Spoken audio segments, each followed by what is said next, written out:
Night என்ன சாப்பாடு செய்யலாம் அப்படின்னு யோசனை பண்ணிகிட்டே இருந்தேன். வீட்டில் இட்லி மாவு இருந்தது. சரி டெய்லி இட்லி தோசை தானே சாப்பிட்றோம்.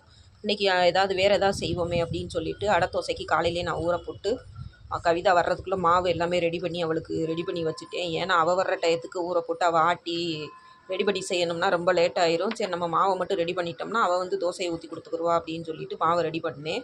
எனக்கு பார்த்தீங்கன்னா காலையிலேருந்து ஒரே காய்ச்சல் வர்ற மாதிரியே இருந்தது. கை வலி வேறு, பொச வலி வேறு, என்னால் தாங்கவே முடியலை.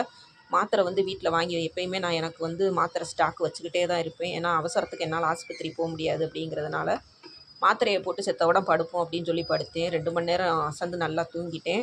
சாப்பாடு கொண்டாந்து கொடுத்துட்டு தான் சிவனியா என்னை உசுப்புனா. சரி சாப்பிட்டு அந்த மாத்திரை போட்டது பதுக்கும் எனக்கு கொஞ்சம் கிறக்கமாகவே இருந்தது. சரி சாப்பிட்டு பழையபடி படுப்போம் அப்படின்னு சொல்லிட்டு உட்காந்துருந்தேன். இந்த மாத்திரையை போட்டதுக்கப்புறம் எனக்கு கொஞ்சம் பரவாயில்ல. கை வலி கொஞ்சம் குறைஞ்ச மாதிரி இருந்தது. இப்படி தான் அந்த கிளைமேட்டுக்கு பார்த்தீங்கன்னா நல்லா இருக்கவங்களுக்கு கூட முடியாத மாதிரியே தான் இருக்கிற மாதிரியே தோணும்.